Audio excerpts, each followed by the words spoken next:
She didn't see me at first. I had to tilt the hotel mirror to even get a glimpse of her reflection across the ballroom. She was at the far end of the crowd, standing under a glowing chandelier with a flute of champagne and a man I'd never seen before. Tall, clean-shaven, the kind of smile you train in front of a mirror. She laughed at something he whispered. Not just any laugh. The one she used to save for private jokes in bed. Her fingers brushed the collar of his suit like it was second nature. No one else noticed. Not really. But I did. It wasn't what she did that destroyed me. It was what she didn't do. No searching for me in the crowd. No glance to see if I was watching. No guilt. Just airbrushed confidence and glossy flirtation, as if I didn't exist. I stayed back, near the mirrored pillar beside the dessert cart, pretending to examine eclairs while watching my wife flirt with someone who wasn't me. At her boss's party, on a night she said was strictly professional. The night before, she'd practiced her smile in our bathroom mirror. She thought I was asleep, but I wasn't. I heard her muttering, "No, not that smile, that one." Then she'd taken a photo of herself in that new satin dress, the one I didn't even know she'd bought, and sent it to someone. I only caught a glimpse of the name, the same D, who was now brushing a piece of lint from her shoulder. I watched her hand rest on his forearm just a moment too long. Then I walked out. No confrontation, no scene. The ballroom doors didn't slam. They sighed. I made it 2 blocks before my phone buzzed in my pocket. One message. "Please come back." That was it. No, where are you? No, I'm sorry. No name. Just 3 words. Like a hook in the chest, pulling. I stood on the sidewalk under a flickering streetlight, rereading that text while trying to remember the last time she told me she loved me, without it feeling scheduled. And then I did something I never thought I would. I turned off my phone. I didn't go home. I didn't go far either. I just walked. Past empty storefronts with "coming soon" signs still hanging since before the pandemic. Past that old florist on Elm that always closes too early. My footsteps echoed in that quiet, clean way city nights have when the weather's warm but the air still feels thin. I didn't check my phone again. I didn't need to. I could already hear what she'd say if I went back. "Oh, come on. I didn't mean to ignore you. You always take things too personally. It was just work stuff." But it wasn't the words I was afraid of. It was the way she'd say them. With that tone. Like I was the child in the room. I ducked into a small diner. One of those 24/7 places where the fluorescent lights feel like an interrogation. I slid into a booth at the back, and the waitress, maybe 20, green hair, fake lashes too big for her face, brought me black coffee without asking. I must have looked like I needed it. I stared into the cup until the surface stopped shaking. I know this sounds dramatic, but when someone treats you like a background prop in your own marriage, something shifts. It's not rage. It's not heartbreak. It's like static in your brain, a soft, constant hiss where clarity used to be. And that's why I sat within that booth for 27 minutes and some change. Just the hiss. When I finally pulled my phone back out, there were 5 messages. "Tessa, where are you? Tessa, you just left? Tessa, Lowell, this is childish. Tessa, you're overreacting. Tessa, call me. Please." Only the last one used please. Only the last one felt like her voice, soft, lowercase, like she was finally unsure. I locked the screen without replying. That's when I noticed a shadow on the window beside me. Someone pacing on the sidewalk. At first I thought it was just some guy on the phone, until he passed under the neon and I recognized the gray suit. Langmore. Darien Langmore. Her boss. The man she'd been practically melting into all night. What the hell was he doing outside my diner? I shrank back against the vinyl booth, my heart crawling up into my throat. He wasn't looking for me, was he? He turned, walked halfway back toward the hotel, paused, then pulled out his phone. His face lit up faintly from the screen. And then, as if guided by instinct, I glanced at my phone again. One new message. But not from Tessa. Unknown number. "You left just in time. I thought you should know. That wasn't the first time she's done it." I stared at it, completely still. My coffee had gone cold. The shadow on the window was gone. And I was no longer alone in my own confusion. Because now someone else knew. And they were watching too. I didn't move for a solid minute. The diner around me buzzed with life in a strange, detached way. A couple arguing over pancakes at the counter, The cook calling out an order for chili fries, someone humming low and off-key near the restrooms. But none of it touched me. I was staring at that message, rereading the words as if they'd shift meaning if I blinked long enough. You left just in time. I thought you should know. That wasn't the first time she's done it. No name, no context, no punctuation beyond that one period, like a deliberate warning. I checked the number. Unknown, unregistered, nothing familiar. I scanned the street again, but Darien was gone.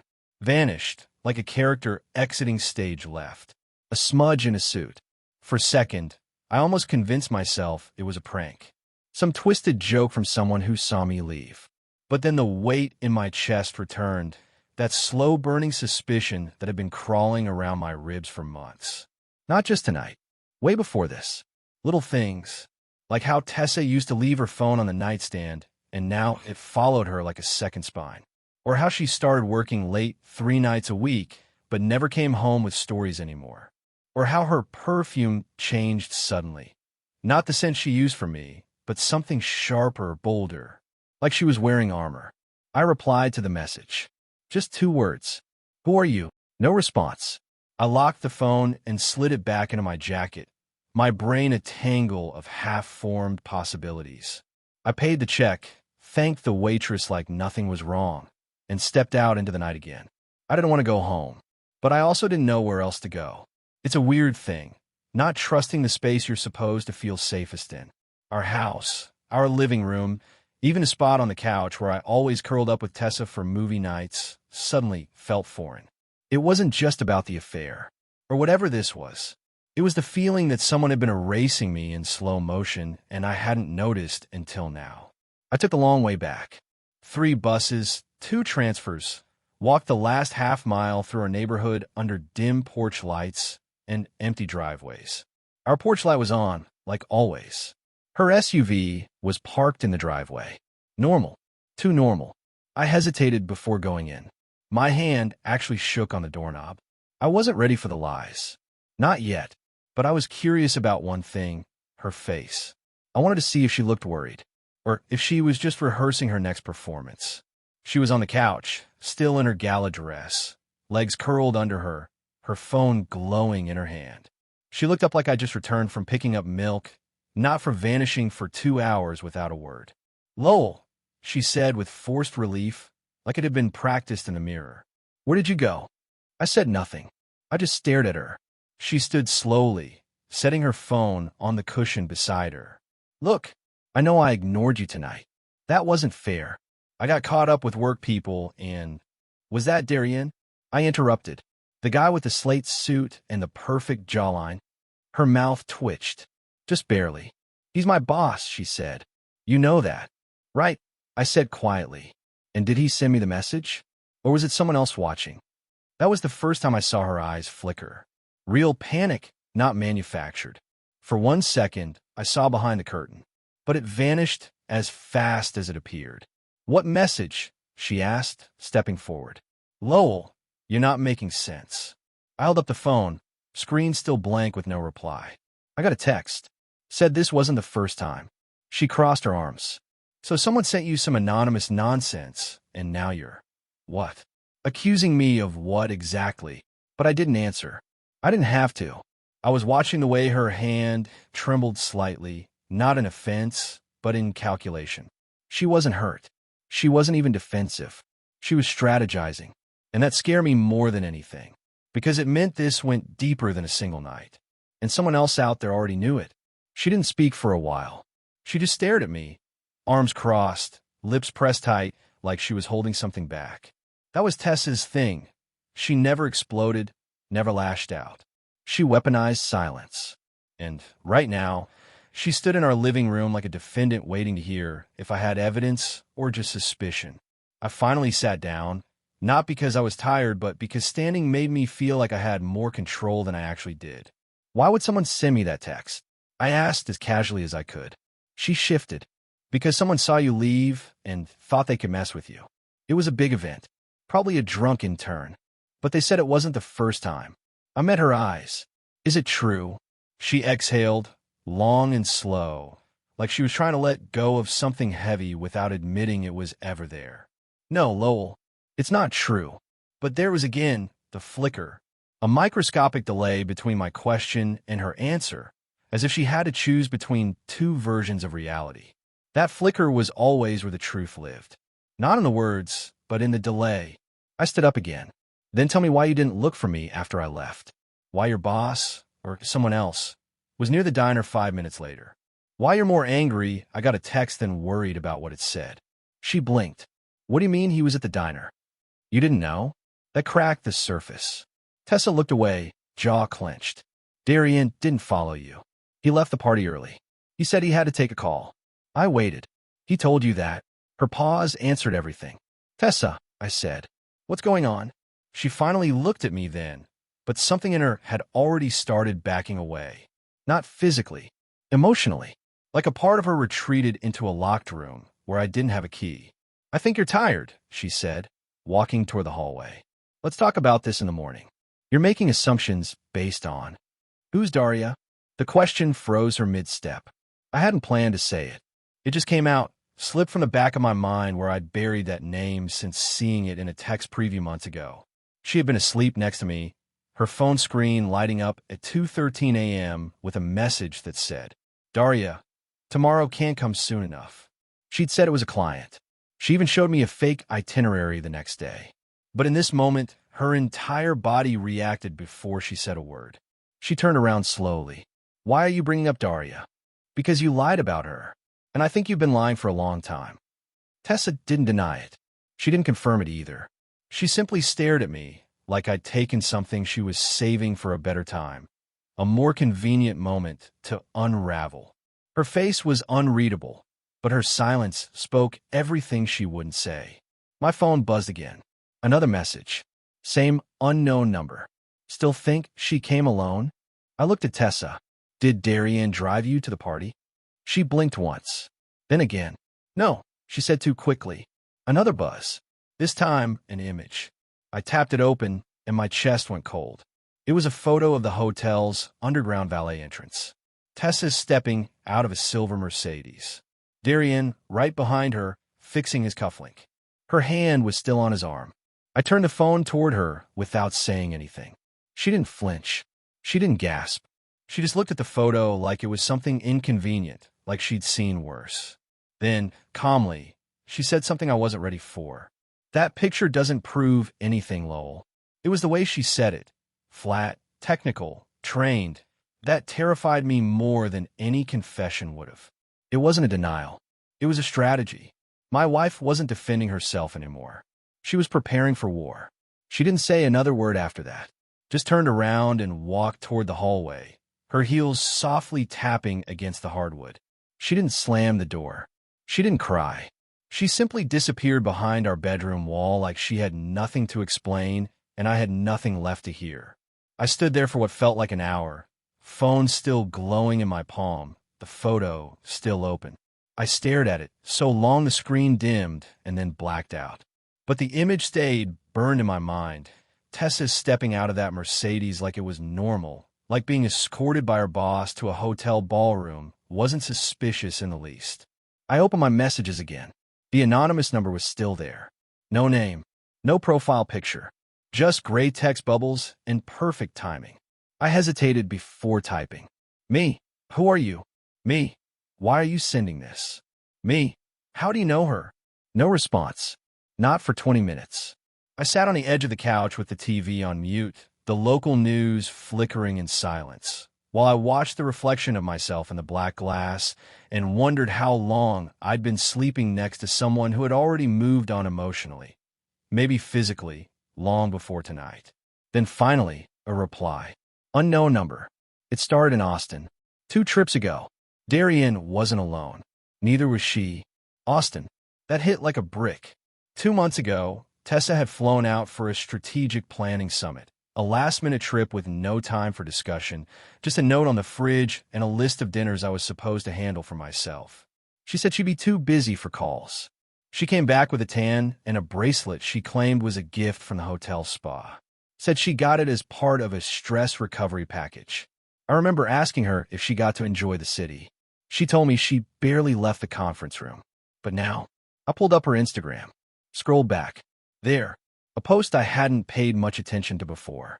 A close-up of a cocktail glass, a skyline in the background, a blurred hand barely visible on the edge of the frame. Not her hand. I stared at that detail like I was solving a crime scene. The watch. It was a man's. Not expensive, but distinctive. A square-faced black leather band. It matched the one Darian had on in the photo I just received. I zoomed in and felt the floor shift beneath me.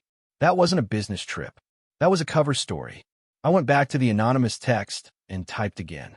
Me. How do you know all this? Me. Are you one of her co-workers? This time, the reply came faster. Unknown number. I was involved. I'm not proud of it, but I thought you should know before it happens again. She's being groomed for something else. Groomed. That word chilled me. Not just for what it implied, not just that she might have been used, but for what it said about her loyalty to me. If she was being prepared for something, it meant she was letting it happen. Willingly. Actively. I tried to imagine who this person could be. A woman. Maybe. Another assistant. A former employee of Darian's. Or someone even closer. My brain wouldn't stop spiraling. What did before it happens again mean? Had Tessa done this before Austin? Was Austin just the first time they noticed? The next message came through while I was still trying to breathe. Unknown number. You should check the cloud backup on her laptop. Photos folder. But do it soon. That was the moment my heart finally started pounding. Tessa had 2 laptops. Her work one, which was locked behind a company VPN, and her personal one, which she kept in the office closet because it was old and slow. I'd offered to help her back it up months ago. She said she already had. Maybe she wasn't lying. Maybe she just never thought I'd look. I crept to the hallway, paused by the bedroom door. It was closed. I didn't hear movement, just silence, thick and unnatural, like she was holding her breath on the other side. I didn't knock. I turned quietly, walked to the home office, and opened the closet door. Her laptop was there, dusty, slightly warm. It had been used recently. I took it to the kitchen table and opened it. No password. That surprised me. The screen blinked to life. I navigated straight to the cloud backup icon, and then paused. One last moment of hesitation. If I opened this folder, there was no going back. Not mentally, not emotionally, no unseeing, no undoing. But I clicked anyway, and what I found didn't just confirm what I feared. It pointed to something far worse. Because the first photo wasn't of Tessa. It was of Darian, taken in our house, in our living room, while I was at work. There's a special kind of nausea that comes when your mind tries to outrun what your eyes are already seeing. It doesn't feel like sickness. It feels like vertigo, like your body can't decide if it should run, scream, or shut down completely. The photo was time-stamped from a Thursday afternoon, 2:15. The same day I'd been called into an emergency infrastructure meeting across town. The same day Tessa had told me she was working from home because she had a migraine. And there he was, Darian Langmore, sitting on my couch, legs spread casually, shirt sleeves rolled to his elbows, drinking from my world's okayest husband coffee mug. I stared at the screen in silence.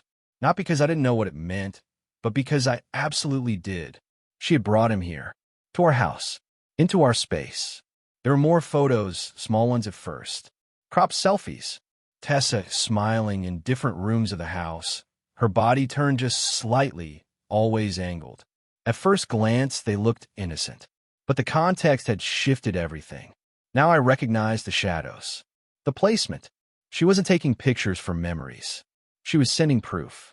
A trophy case of secrets wrapped in pixels. Then the folder named Austin_trip caught my eye. It wasn't hidden, not even buried. Inside were videos. Not explicit, nothing that would break community rules. But the intimacy was there, and it was worse in its subtlety. A clip of Tessa laughing on a hotel balcony at night, her hair tossed by the wind, a man's voice off camera saying, "God, I could watch you forever." Another of her walking barefoot across the suite, Darian's hand clearly reaching for her waist just before the screen went black. Each video was short, precise, almost rehearsed, like someone wanted to document something for later. Like they were building evidence, not hiding it. That's when the pattern hit me. These weren't just random memories. They were receipts. I slammed the laptop closed so hard the screen flickered white for a second before going black. My hand was slick with sweat. I didn't know if I wanted to confront her or run. But something had shifted in my chest, something irreversible. The pain wasn't numb anymore. It had begun to calcify into something colder, something that could move. I stood from the table, heart hammering in my ears, and turned toward the hallway. I wasn't even fully in control of my own steps when I reached the bedroom door and pushed it open. She was standing by the dresser, fully dressed, not in pajamas, not winding down for sleep, but in jeans, jacket, and boots. Her purse was zipped, keys in hand. She didn't look surprised to see me. She looked like she was expecting this moment. "You went through my stuff," she said quietly. "No," I said. "I went through my house, the one I thought we shared." Tessa didn't blink. "You weren't supposed to see those. And yet they're backed up, in the cloud, labeled, categorized. You didn't even try to hide them." She exhaled sharply. "I was going to delete them. Tonight." I laughed. Not a joyful sound, something sharp and exhausted. "Right? Just in time." There was a long silence. Then she said something I'll never forget. "You weren't supposed to care this much, Lowell. You haven't in years." That sentence hit like a wrecking ball. "I made your coffee every morning," I said. "I bought you groceries you never thanked me for. I fixed the heater last December with a YouTube tutorial because we couldn't afford a repairman. You think that means I didn't care?" She shook her head, eyes glinting. "You were comfortable. That's not the same as being present." "No," I said. "You wanted someone louder, someone flashier, someone with a jawline that looks good on magazine covers." She didn't deny it. Instead, she said, "Darian offered me a new position. New city. Double the pay.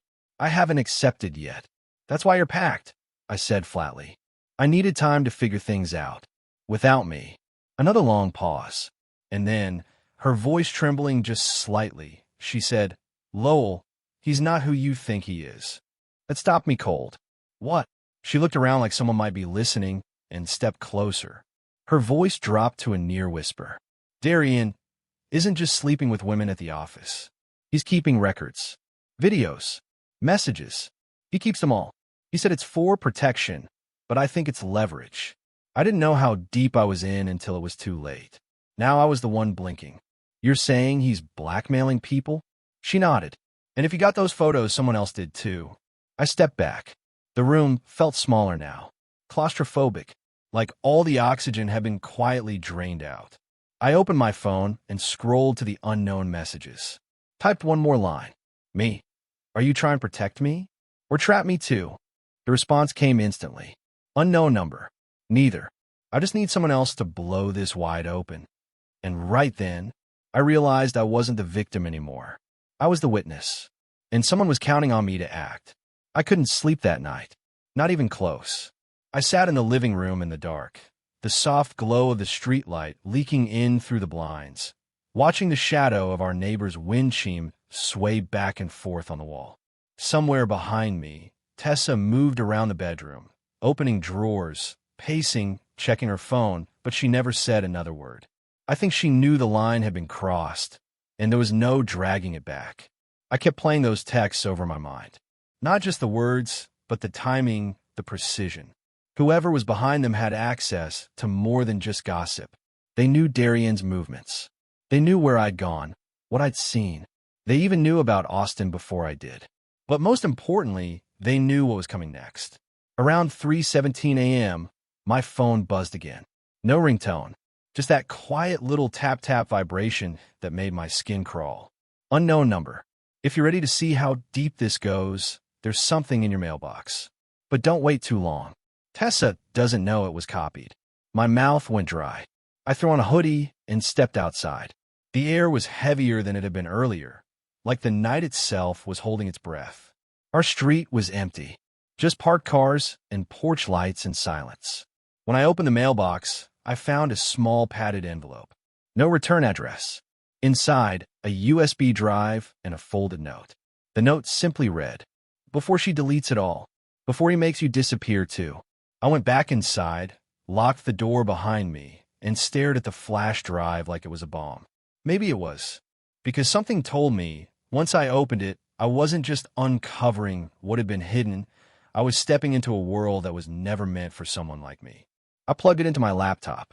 At first, nothing. Just folders, labeled with initials. Dozens of them, all time-stamped. Some had photos.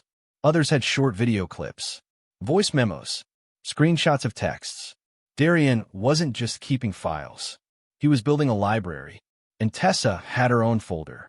Inside, 4 voice recordings, all dated from the past year. One stood out, a file titled simply, resignation_call.mp3. I clicked play. Tessa's voice came through, clipped, rehearsed. Darian, I don't know if I can keep doing this. It's going too far. Then his voice, cold, steady. Tessa, let me remind you what you signed, what you allowed, what you recorded. I'm not your enemy, but I can be if you make this difficult. She went silent for several seconds. Then, quietly, you said you'd protect me. I am, he replied. From yourself. The file ended. I sat there in the dark with the sound of my own heartbeat pounding in my ears. She had tried to stop. She had realized the trap. But she didn't leave. She stayed. She played along. And worse, she kept me in the dark. All while Darian made sure there was no escape for her or for anyone else. And now I was holding the kind of evidence that people don't just walk away from. The kind that gets buried, or bought, or silenced. My phone buzzed again. Unknown number. Don't confront her. She'll deny everything. She's been coached. Unknown number. Instead, listen to the file called Langmuir_final_plan.m for I scrolled. There it was. One last file, buried deep under a false folder called Q1_report. I clicked it open. Darian's voice again, smug, recorded without his knowledge. 3 months from now, she moves. She takes the new role in Boston. Clean slate. She doesn't speak to anyone from here again. If she hesitates, we tighten the screws. Her husband's already emotionally detached. He'll fold like a tent. If not, we burn the backups. Easy. I hit pause. My hands were trembling. This wasn't just manipulation. This was orchestration. They'd planned to make her disappear. Not literally, but socially, emotionally, professionally. Relocate her, rebrand her, erase me. And somehow, I was the last obstacle. Tessa didn't just cheat on me. She didn't just lie. She let herself be rewritten. And now, I was holding the master key to a story no one was supposed to tell. I didn't go back to bed. I sat at the kitchen table until dawn, watching the sky turn gray, feeling my marriage rot in real time. And by the time the sun rose, I had made my decision. I wasn't going to destroy Tessa. I wasn't going to threaten Darian. I was going to do something worse. I was going to show everyone. I didn't rush. That's the part that surprises people when I tell them the story now. There was no revenge rampage. No yelling. No confrontation that ended in shattered glass or police reports. Just clarity, slow, cold, and steady, like rain after a fire. I knew what I had to do. And more importantly, I knew how to do it. I took the USB drive and copied everything to 2 encrypted cloud backups. Then I created a burner email account and attached selected files. Not all, just enough. The recordings, the folders marked with initials, the photo of Darian in my house, the audio where he planned to relocate Tessa like a chess piece and erase me like a typo. And I sent them to every member of the Langmuir Group's executive board. One email, one subject line. Before you promote him, you might want to hear what your founder says in private. No signature, no threats, just the facts. I didn't include Tessa's name in that first wave. She'd made mistakes, sure, terrible ones, but I could see now how she'd gotten trapped, slowly, subtly. I wasn't going to bury her for trusting the wrong man. She had to face the consequences of her silence, but she didn't deserve to be swallowed by it. The second email, one I wrestled with for hours, was sent to her. Just her. I forwarded the files, the photos, the audio of her own voice from the resignation call, and a message. You let him convince you I wouldn't notice. You let him convince you I didn't matter. But I do. I always did. I'm not angry anymore. I just hope you remember who you were before all this. I hope someday you forgive yourself. I already have. I didn't wait for a reply. I packed 2 bags, left the house keys on the table, and drove north until I found a quiet motel outside Traverse City. It was snowing by the time I checked in. Peaceful, muffled. The kind of snow that makes the world feel clean again, even if just for a while. 2 days later, the headlines hit.